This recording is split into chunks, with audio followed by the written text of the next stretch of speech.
Is there a way out? Can I change my brain? Am I just a victim to who I am? I'm your host, Steve Sisler. Stay tuned for another episode of Behavioral Insights.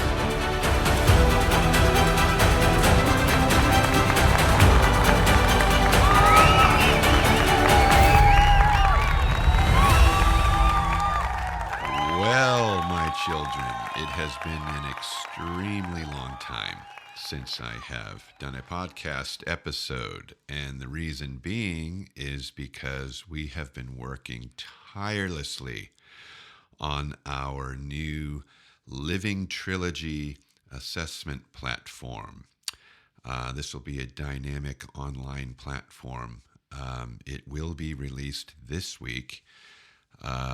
And I had some time this morning, and I wanted to, number one, update you on where I have been, and number two, deliver up for you a podcast.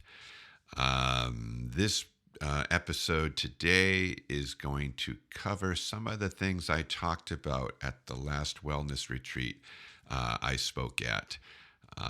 So stay tuned. Coming up, the power of story.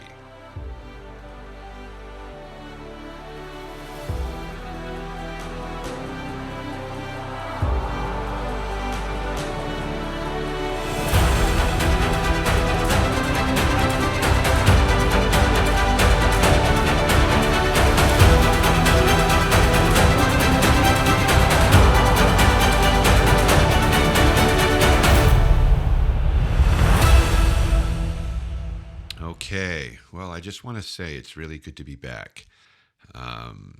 Like I said, it's been a while, but that's okay. I'm not a podcaster. I don't do podcasting for a living. I'm a behavioral consultant, and I'm obviously a researcher. So a lot of research, a lot of work, a lot of behind the scenes here at the Behavioral Resource Group.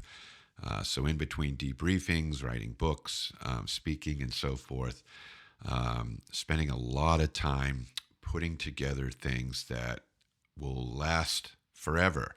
I do want to mention about our living assessment tool. What's really, really cool about this dynamic online living platform, I'm calling it the Living Trilogy, and it represents our three powerful assessment tools that we've created based on Geyer's DISC model, Alport's motivational model, and Hartman's values model.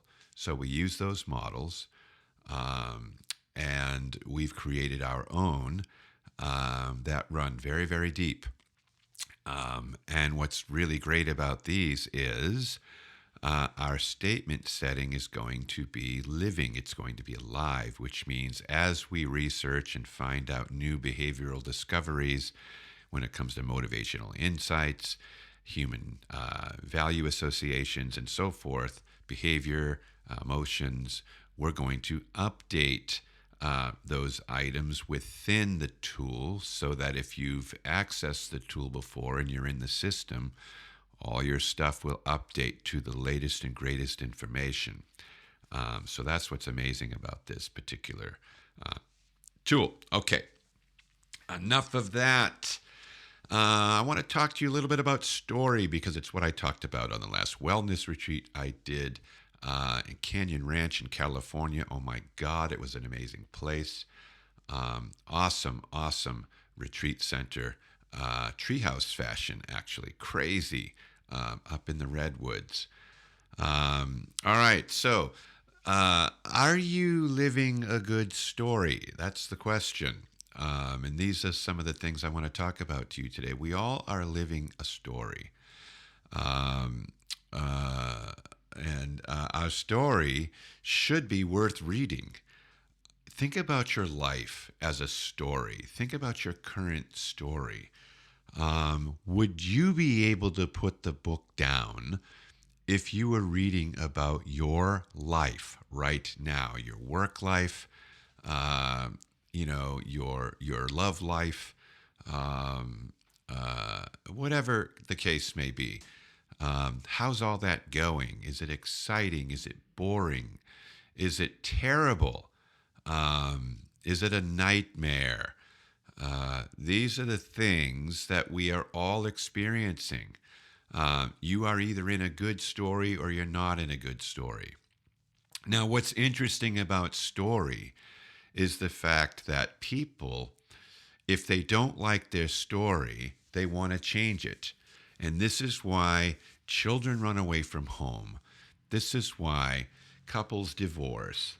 This is why these things happen, because people are not living a good story. They want to get out of the story that they're in and create a new story that has meaning, a story that means something. And so think about your story as I talk about some of these things. What is the definition of story? I have found that the best definition of story is one by Robert McKee, who has put on the Story Seminar for over 25 years. And what Robert McKee says is this: a story is a character who wants something and must overcome great odds in order to get it. A character who wants something and must overcome great odds in order to get it. So that's what a character is. Life, my friends, it's about desiring things. In your life, you're always desiring something. What are you desiring? I'm desiring a relationship. I'm desiring a new job. I'm desiring a new car. I'm desiring a new place to live.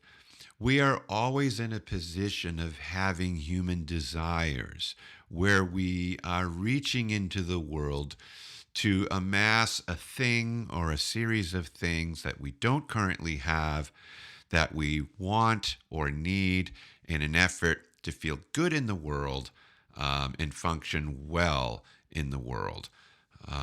There's nothing wrong with desiring things. I'm not talking about being materialistic here.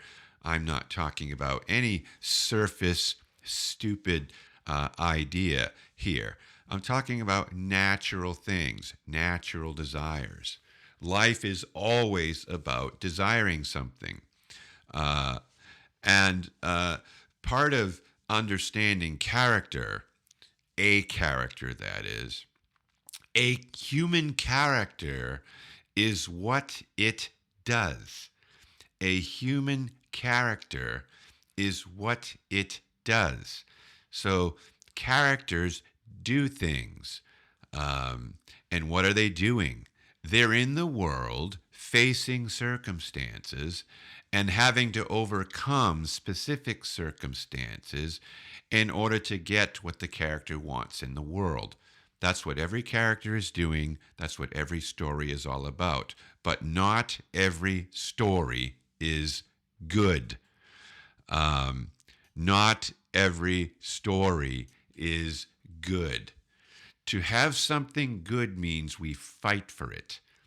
I don't know what the movie was, but I remember a few years back, I was watching television and a advertisement for a film came across the screen, and the actor was Steve Carell that was in the movie.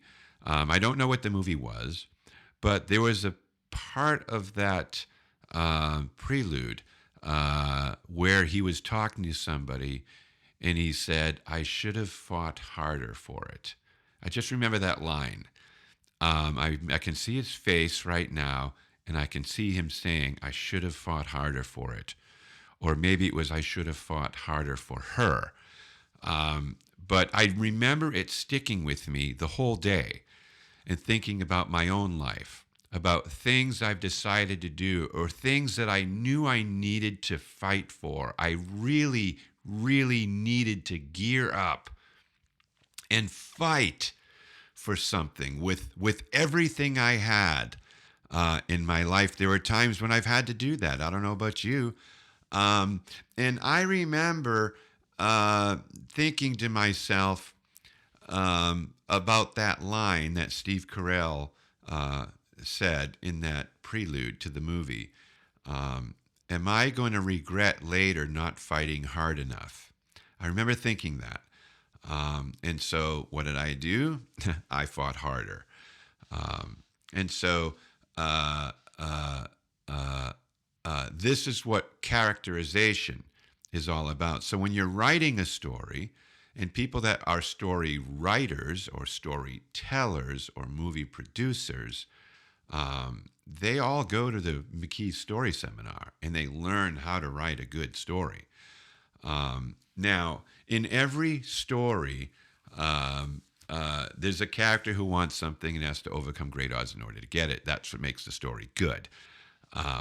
Now, in a good story, the character has difficulty moving itself forward in the story. And so there has to be what's known as an inciting incident. The inciting incident doesn't change the character in the story. The story itself changes the character in the story through what is known as an inciting incident. And so, how many of you have had inciting incidents in your life that you can recall right now? A big, big incident that caused you to move forward in your story, the story that you're living right now. Or did you have an inciting incident and that inciting incident basically just shut you down? It didn't move you forward. It crushed you. You were not able to overcome. You were not able to fight. You were not able to reach forward in the story and move along with the inciting incident. One story that stands out in my mind is Star Wars. Now, I'm talking about the original first movie back in, I think it was 79. So it's a pretty long time ago. So if you have not seen it, you should see it. And it will help you understand this in a really powerful way. So Luke Skywalker is a young boy, roughly 22, let's say. And he lives with his uncle and his aunt as his father is dead and his mother is no longer there, alive. And he lives in a desert region of this planet, basically in a crater. And he basically, I don't know what they're growing there, but they're working on a crop of some kind. There's nobody around for miles. It looks like the Utah salt flats. It's terrible. It's boring. And he just Luke longs to have a better life. He longs to go to the academy like his father. And so it's very powerful to watch this pretty boring existence. So he says to his uncle that he'd like to go to the academy because he runs into Ben Kenobi. He learns about, wait a minute, I'm getting this wrong. I don't think he runs into Ben Kenobi yet. He just talks about wanting to move on at the dinner table with his aunt and uncle and about what he wants to do this year. And his uncle says, no, you need to stay with me another season. I need you for a whole nother year to live this boring, disgusting desert life, breathing sand. And all Luke's friends, what friends he had, have moved on. They've all gone on to bigger and better things, but not Luke. He's stuck here in this dreadful desert place, wanting to move on. And his uncle won't let him. Well, this is because Luke's character in this particular story is a passive character. So he's dependent on. He doesn't think in terms of independent of. So rather than saying I'm 22, you can go pound sand. I'm getting out of here. You told me last year I could go, and you've obviously lied to me here because you can push your weight around because you think I don't have a life. Rather than approaching things that way, he just goes down into the crater where the droids are, and he complains to the droids who can't hurt him, and that will listen to him, unlike his mean, dominant uncle. So anyway, that's kind of the beginning of Star Wars. But when one of the droids runs off, R2 takes off, and C-3PO and Luke go looking for it. They run into Obi-Wan Kenobi. So that's how the story goes. Anyway, a series of events happen. He learns about his father. He gets the lightsaber that used to be his father's, and he goes back. He's realized it's getting dark. He's got to get back home. He's going to get in big trouble by his uncle, who's just a mean cuss. And so he gets back home, and both his aunt and his uncle are dead. They were attacked by stormtroopers who are looking for the message that Princess Leia has put into the droid. And so that is the inciting incident. When Luke gets home and his uncle is dead, no longer is he under the thumb of his uncle. That inciting incident allows Luke to move forward in the story of Star Wars. He goes back to Obi-Wan Kenobi and he says, I want to go with you. I believe it's to Alderaan, and I want to become a Jedi Knight like my father. And so the story begins. We are now in the story. Story is happening with Luke Skywalker, and Star Wars begins to unfold as it has for many, many, many years, and the story just keeps continuing. So that's an inciting incident. Another inciting incident is Rocky 3. So Rocky 3, he's fighting Mr. T. He's got some eye issues. He's got a retina issue in his eye, and his Mickey, his manager, doesn't want him to fight. And they get into it about this. After fighting Apollo for the second time, he had some damage done to the back of his eye, and if he fights again, he could go blind or worse. So Rocky's wife is, doesn't want him to fight anymore. Adrian is all upset. She's having a baby, and she doesn't want a blind father for the child's dad. And so there's a lot of back and forth in the story. There's a lot of frustration building because Mr. T is basically calling him out and things like this sort. So as the inciting incident is coming in the story, it's rather slow as it's building up to this point. And then what happens is the baby is born, but through the birth of the baby, it jeopardizes Adrian's life, and she's in a coma. This is the inciting incident beginning right here. And Rocky decides, in light of his wife possibly not waking up, fighting is just not worth it. He has this renewed energy to not fight and to go get a job somewhere, do whatever he's got to do. But he's thinking about the little boy that's born, and his wife who's lying in the bed in a coma. And it's an extremely solemn moment. He's in the chapel. He's praying, trying to get his mind together, hoping against hope that Adrian will live. All right, so we're in this inciting incident now. And then Adrian wakes up from the coma, and they share the joy of their baby together. Mickey's there, Polly, is there, and Adrian calls Rocky closer. She's laying in the bed. She says, "Come here," and he comes in closer to her face. She goes, "No, closer." She goes, "I want you to do something for me." And he says, "What?" And then she whispers in his ear, "Win."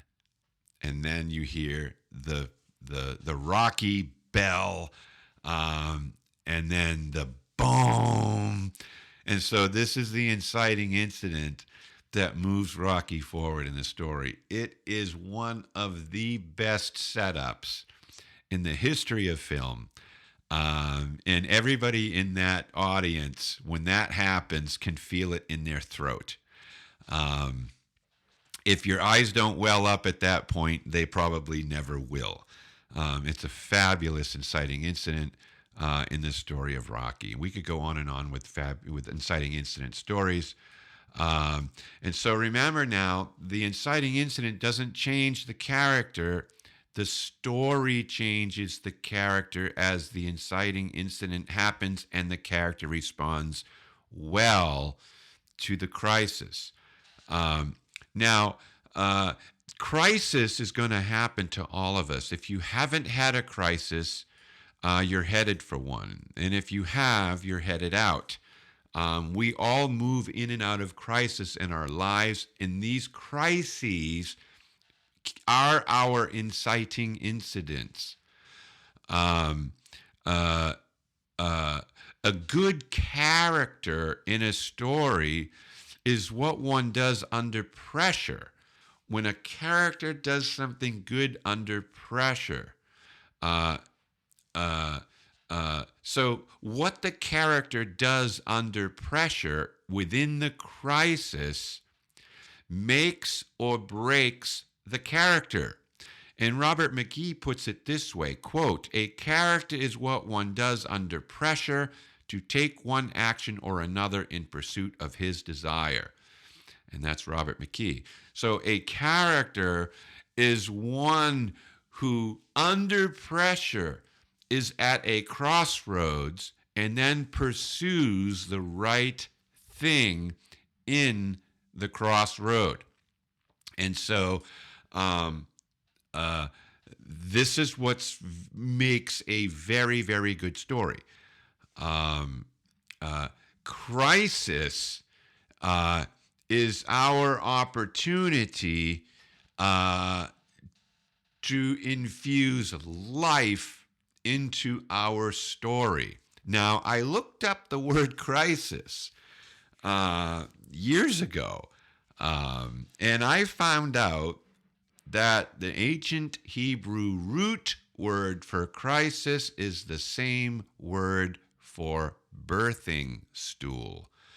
And this is what part of my talk was in California recently. And I am writing a book called The Birthing Stool, and it's about how we handle crisis. That book's been on hold for quite a few years, but it started and it will be finished. But anyway, crisis is our opportunity to bring life into the world. So think about a birthing stool. The cover of the book has an ancient birthing stool on the cover. But a birthing stool is a device that women would get in, I'm talking thousands of years ago, in the ancient world. And they would drop the baby through the stool. It allowed them to position their hips and so forth to have a better childbirth. Today's very different. People just lie on their backs in a bed. But back then, that's not how they did it. But birthing stool, crisis, I want you to put that together in your mind. Crisis is actually a birth. It's a birth opportunity. And I'm thinking right now of the Rocky movie, because the crisis in that movie surrounded a birth, which is, I just put that together right now. So very, very powerful, because humans naturally seek comfort, familiarity, and order as a species. We shy away from danger. We shy away from pain. We shy away from uncomfortableness. We shy away from the unknown, and we shy away from chaos as a species. And so crisis brings all those things. Um, so good stories always stem from a place of pain. So a good story always depends on what we do when we are in crisis. What are we doing in crisis? Do we fold? Do we whimper? Do we whine? Do we panic? What do we do in crisis? Who do we call in crisis? Do we call anybody? Or do we keep to ourselves? So, a good story always depends on what we do when we are in pain, what we do in crisis. You will either rise or fall to bad occasions. Human beings either rise or fall to bad occasions. And so, very, very important to understand this. Great stories go to those who don't give up when all circumstances prove that they should. Um, uh, so, you know, uh, we'll stay in a bad story if we can predict it. And this is what happens to, I would say, a larger group of folks out there, maybe even a majority of people. If the story can be predicted, then it becomes comforting, even if it's bad. I know somebody personally who stayed in a very bad story for more than 50 years. It was a horror, it was a nightmare story. But some people, they don't want to be in a bad story. They need to be in a bad story. And so it's important for you to understand this. Um, uh, Great stories go to those who don't give up when all indications are that they should. I had a situation. This is a minor, very minor inciting incident, but it was an inciting incident, and it was early on in my consulting career. Um, uh, and I was flown to Switzerland, first class, out there to meet with, I'm going to say, 15 people that came in from around the world, to meet in Switzerland at the headquarters of a company that I was working with. The company was worth about $2 billion. And this was the first time they had ever brought in a consultant like this to speak to the leadership. So it was a pretty big deal. I was insecure, to be honest. What am I going to do or say to these people? I didn't feel qualified. Now, granted, I understand that I'm a strong people reader. I get that. And I'm good at reading people. And I know what my strengths are and all those things. This is irrelevant to that. It doesn't mean you're not afraid of screwing up. It doesn't mean you're not afraid of, not having an answer, or whatever the case may be. In my situation, I was fearing they would discover that I didn't have formal education, I didn't go to university, all these different things. And it was something that I always struggled with because I had attention deficit. When I was in school, I was on Ritalin. I couldn't pass tests. They had to put me in the library stockroom so I could pass my tests when I was in grade school. I just did poorly on tests. I'd know the information. I could get up and talk about the information, but I would get a D or a C on the test constantly. Anyway, so those played with my mind. Those circumstances, caused me to feel uh, uh, bad, caused me to feel stupid, if you will. So I get to Switzerland and I'm picked up in a limo. It was a limo type thing. It was a stretch Mercedes, I believe. It was just a pretty long Mercedes. I wouldn't say it was a limousine, but it was one of the longer models. And the CEO of the company was in the passenger seat, and he had his own driver wearing the hat and the whole deal. It was his personal driver, which is pretty funny. But the guy was scary looking. The CEO, he had a crew cut. He had these steely blue eyes. He had a Swiss accent. And just kind of stare right through you. Very, very direct, blunt, tight-lipped, to the point kind of a person. And we're talking about the event that's coming up. Who I'm going to be speaking to, and what we're going to be doing, and on we're going. And all of a sudden, out of nowhere, he turns around in his seat to where he can look straight at me in the back seat. Now, I'm behind the driver. So he just turns himself and looks at me straight in the face. And he says, "So, where did you get your education?" Oh my God. I can feel it in the pit of my stomach now, like 12 years, 13 years later, as I'm telling the story, whenever the heck it was. I can still feel it. That was a birthing moment right there. That was the birthing stool for me. It was an immediate crisis of identity.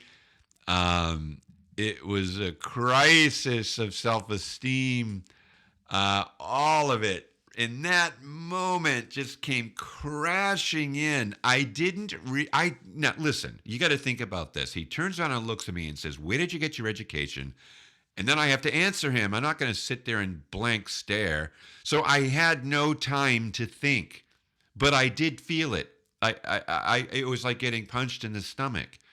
The emotion I felt in that moment. But I remember what I did. I just looked at him and said, "I don't have an education." It's just like that.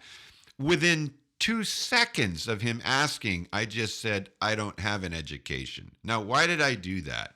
And maybe everybody would have done that. I don't know if you or me. But I am one to be brutally honest with myself and other people, whatever the case may be. And those of you who know me really well, this is probably my best quality. So because in this moment of crisis, I did the right thing. I handled it right. I didn't panic, cave, lie, come up with something, make an excuse. I just threw it right down on the floor of that car and I said, "I don't have an education." And then he said this. This is really great. You can hear the Rocky bells on this one. He looked at me and said, "That's what I love, a self-made man." And so that moment was a defining moment in my life as an adult. And I never went through that particular crisis again. So it's important that you know and understand that when crisis happens, it's always an opportunity to birth new life, your life, a life, into the world. And it can change the course of your story. And I believe that moment in the back seat of that car in Switzerland, those many years ago, was a defining moment in my personal story. And of course, I could come up with other inciting incidents because they don't stop, folks. They don't stop. I've had many inciting incidents in my life, and responding well and getting the right counsel, finding the right wisdom, whatever the case may be, in crisis, and then forging ahead, doing what you believe is the right thing to do. And if you don't know, you need to ask somebody. If you're in a fix, if you're in a pickle, if it's a decision that could be a make or break decision or create great financial loss or whatever the case may be, you have to pull people into your story. You have to let them in and talk with them, and get advice if you need to. Another thing I want to talk about here when it comes to crisis, is three different things: being, doing, and going. So, who we are, what we do, and where we're headed. These things are very important, and it's the personal triangle that we discover in the Hartman profile. It's the self-scoring piece that measures our self-worth, our role awareness, and our self-direction. So self-direction is a future module, role awareness is a present module, and who we are is infinitive. It's outside of time.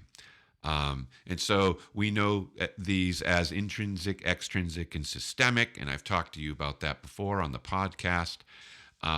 But who we are, what we do, and where we're going is a triangle. It's a triune model. And all of these pieces are attached to each other. So they cannot be separated. They can only be distinguished. So who you are, what you do, and where you're going is never going to be separated. You are always going somewhere because you're always moving through space-time. You are always doing something, and you are always being as a human being. That's why they're called human beings. We are always being. So our worth can only come from being. You can't allow it to come from doing, and you can't allow it to come from where you are going. If your worth is based on what you're going to do, then you don't have any because you haven't done it yet. So you have to base your worth on what has been and what already is. And that is who we are. So the I1 or the I2 dimension in the Hartman is the most important dimension out of all 6 dimensions. So the I1, S1, and E1 scores in the world section of that profile, and the I2, S2, E2 scores in the self dimension. That makes 6 different dimensions. And out of all 6, the most important one is being. And so, I didn't catch that. Oh, dang it. How did that happen? So anyway, very, very important. So your strength of being allows you to face the strength of crisis as it comes in the world. If you're a strong human being and your worth is enough, then it helps you gain the courage you need to make the right choices when the chips are down. And so I just want you to understand that. And this is what it's all about. So anyway, you are in a story. You are living a story, like it or not. Is your story a good story? Is it a bad story? Are you wanting out of your story? We all have stories that we would like to get out of. We all have stories that we struggle in. But I want to share a story with you right now that is probably one of the greatest stories with an inciting incident and all the rest, that has this phenomenal, crazy outcome. And the outcome really gives you a sense of, wow, how making a particular choice can not only alter your story, it can alter many different stories involving many different people. Um, now, it's a Hebrew story out of the Old Testament of the Bible. And so, what's interesting about Hebrew literature and what's interesting about the Torah and the Old Testament, the prophets, and the wisdom literature, and these different stories that we read about in the Old Testament of the Bible, they're like Aesop's fables. I mean, these stories have incredible insight into human nature. The way these stories are written, it's crazy how these pieces have all been fit together, and create a real behavioral and emotional tapestry that encompasses so much of human behavior, human interaction, human nature, fears, losses, emotions, just so many different things take place. So my goal isn't to find out or to prove if this is an actual story or if the story is true on every account. But I want to use this story as a template to help you understand how story functions. Okay, so I don't want you to get all bizarre because I'm using a Bible story. But I want you to pay attention to this particular story and how this story plays out based upon a choice.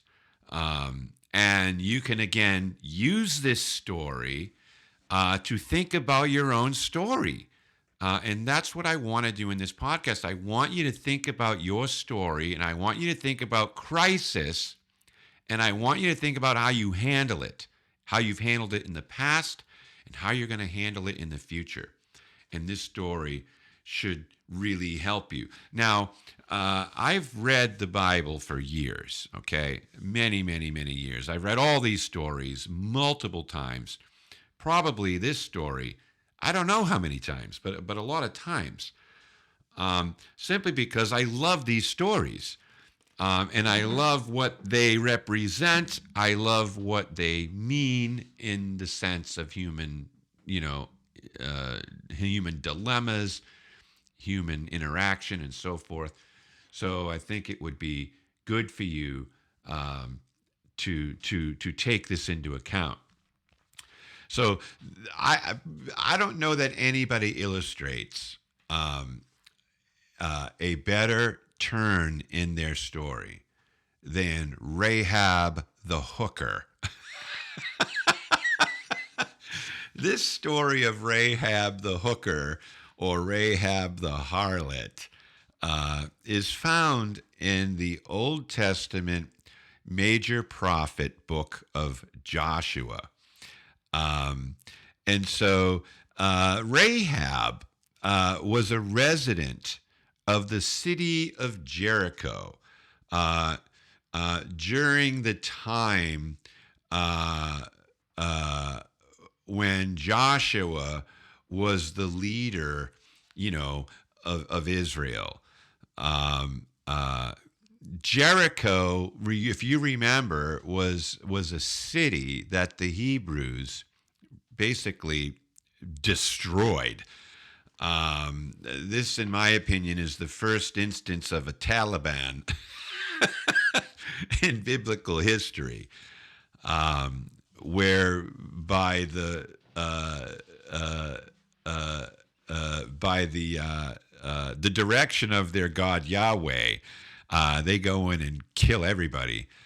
Men, women, children, animals, the whole lot. They basically take Jericho right off the map because their God Yahweh said that that land was theirs and not those who were inhabiting the land at the time. It's a sad story in that regard, and it's your first case of genocide here in the Bible. So all that being said, tucked in this crazy story of Jericho, the slaying of Jericho, is you talk about an inciting incident. This is it right here. So Jericho was going to be taken over by the armies of Israel, but before that, they went into the land and they pretty much checked it out.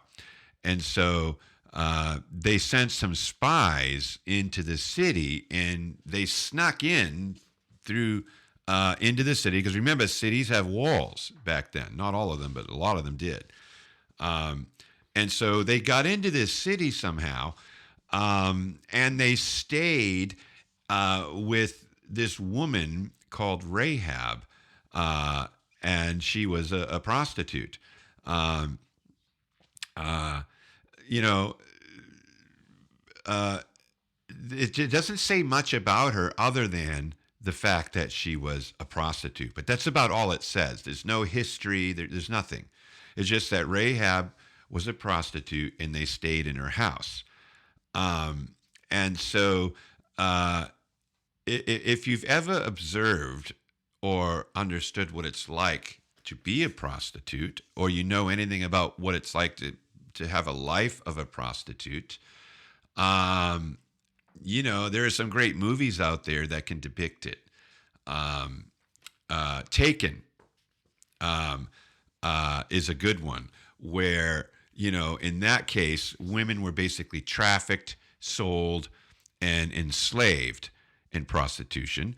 But it's a terrible life. It is an absolute terrible life. Another movie would be that Denzel Washington movie that takes place in Boston. Dadgummit, I can't remember the name of it.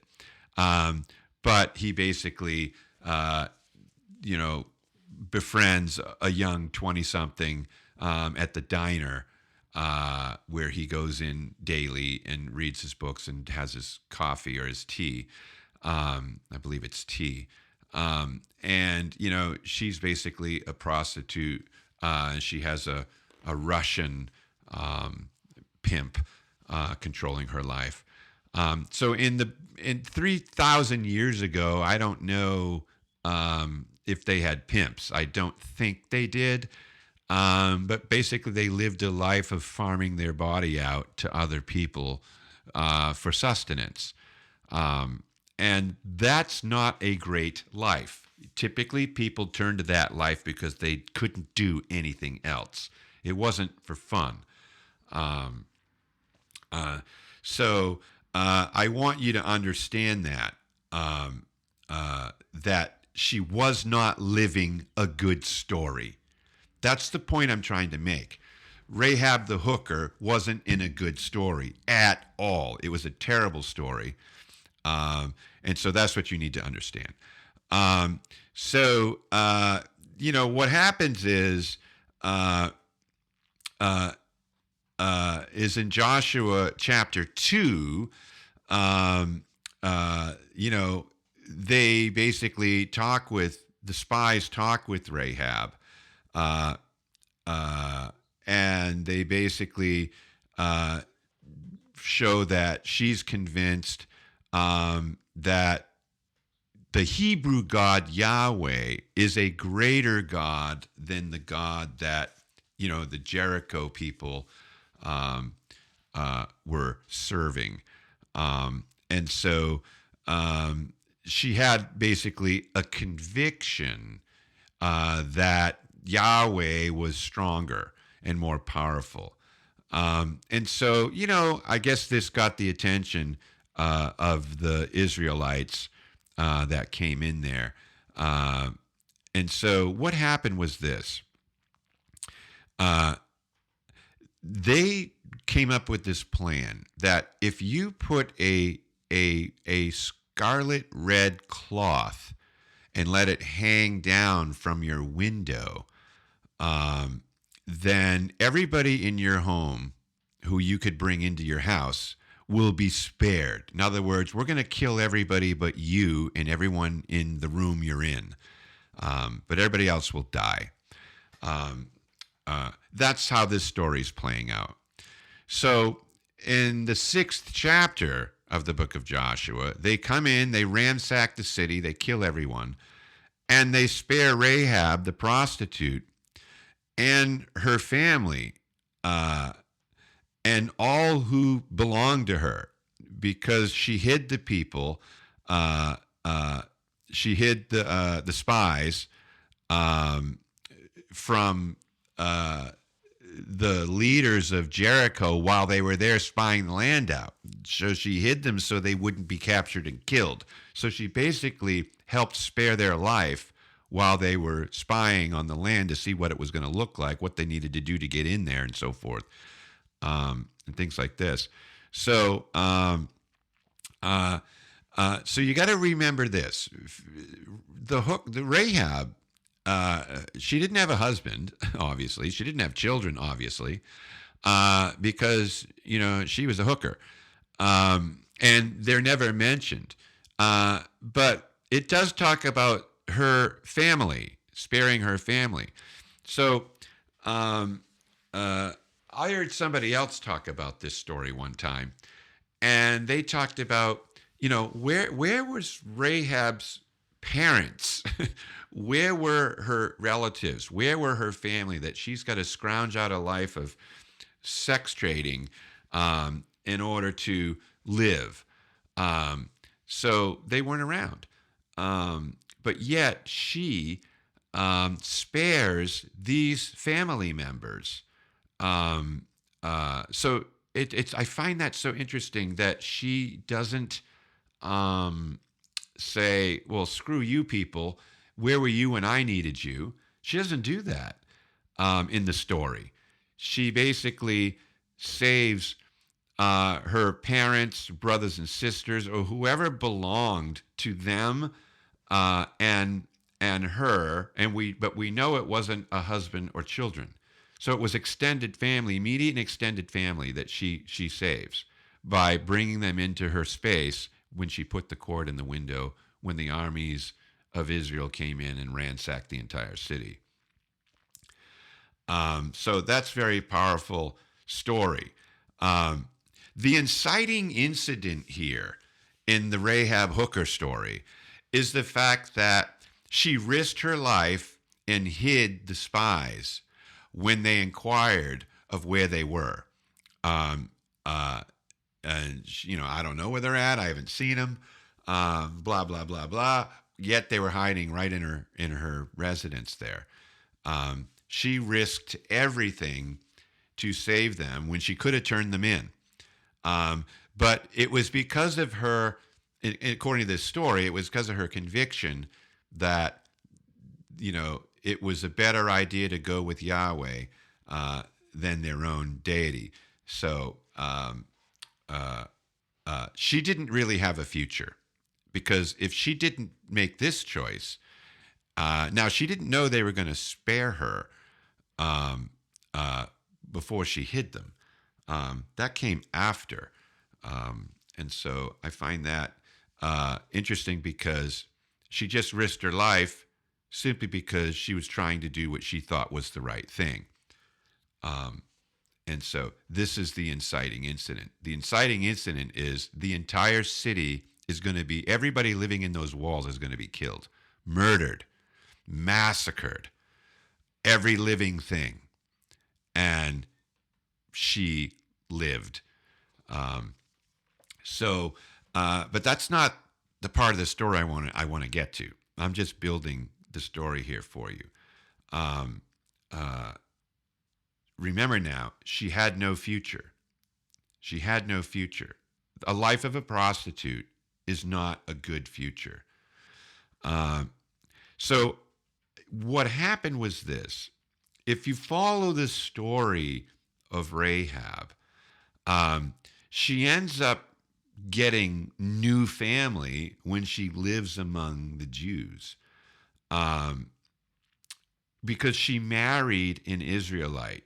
She married a guy named Salmon, Salmon. Now, Salmon becomes her husband. She no longer has to be a prostitute. So she marries this Salmon guy, and they have a child. And that child's name was Boaz. Now, Boaz, if you've ever read the book of Ruth, he's the star of the book of Ruth, because Boaz marries Ruth. Ruth was a Moabite. And in the Hebrew law, we're going back to the Pentateuch now, in the Deuteronomic law, it says, no Moabite will ever enter, quote, the sanctuary of the Lord, end quote.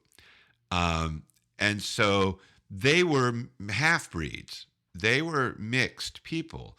And the Jews were not supposed to mix races. This was against the law. So what's crazy here is Rahab marries Salmon. They have a son named Boaz, who ends up marrying Ruth, and then they have a son named Obed. Obed takes a wife and has a son named Jesse. Jesse takes a wife and has a son named David. And David ends up the greatest king. He ends up being the greatest king Israel ever had. Now, this is through multiple books. We're going through Joshua, Judges, Ruth, 1st and 2nd Samuel, 1st and 2nd Kings, 1st and 2nd Chronicles, right? So you've got all these books that are expanding over many years. And because the Hebrews are really big on ancestry, talk about Ancestry.com, you can follow these lines throughout the scriptures. And so I want to say that again. Rahab marries a man named Salmon. Their son's named Boaz, who marries Ruth, whose son was Obed, whose son was Jesse, whose son was David, the king of Israel. Now, we can stop there and say, this is a great story. It's a really, really good story. We got this prostitute with no future who in an inciting incident makes a choice. And in that choice, she risks everything to choose Israel over, Jericho. She ends up in this new family and in the line of the kings. But if you follow this Hebrew bloodline, you could see that Rahab is in the same line as Joseph, who was the husband of the Virgin Mary in the New Testament, who has a son named Jesus. So what's really crazy about this story is how this tale goes from real sucky prostitute life to being in the bloodline of, the Messiah. So this is Jewish writing. This is how they write stories. So if you want to read good stories that have great meaning and great allegory and great messaging, you got to read some of these Bible stories. They're freaking unbelievable. And so anyway, so if you think about that, how many books of the Bible is that? Where you begin with the book of Joshua, and then you go through the Judges, then you get to Ruth, and and the story is about Ruth the Moabitess marrying Boaz. And you just keep going all the way into Samuel, which is the stories of David, Goliath, all of that. And then the Kings, and then the Chronicles, and then all the way into the minor prophets, and then all the way into the wisdom literature, and then all the way to the end of the Malachi and all that. Then you get into Matthew in the New Testament, and then you get the history of the lines all the way to Joseph, and you got Rahab in there. It's pretty crazy. But anyway, so this story of Rahab really is an amazing story about how our choices can affect not only our present, but our future. So what's interesting about this story, this is not about her saving her future. This is really about her creating her future. So how you decide in your present will have a huge impact on your future. And you really need to understand that your present decisions are like stones being thrown in the water and creating these rings that just go out and further and further and further away. So the decisions you make today are going to have an impact on 10 years from now, 5 years from now, 20 years from now, 50 years from now, 100 years from now, 500 years from now. All can be affected if you're having kids and they're having kids and they're having kids. So your story is so much bigger than you. And this is why it's so important that when we are living our stories, we are so present in them, understanding how our decisions are affecting not only ourselves, but other people too. And I think the story of Rahab the hooker is the best story to illustrate that point. And so anyway, I'm just going to leave you with that. I'm going to be out of commission for the next till about February 14th when it comes to doing another podcast. I'm really sorry, but I just can't fit it in. And then after that, things will calm down because we got the dynamic dashboard done and all that. So I won't be working on any of those things and working with programmers on all those issues and getting them all the statement setting and all that. That'll be done. So it's going to free up a lot of my time. So we will get back on track. So that's it. Thanks for listening. If you think this was fun or you got something out of it or you think it would help somebody, why don't you please share it? If you found it meaningful, I know I kind of rambled with a lot of ahs and oohs, and you know how I do. But if it was helpful, please let me know.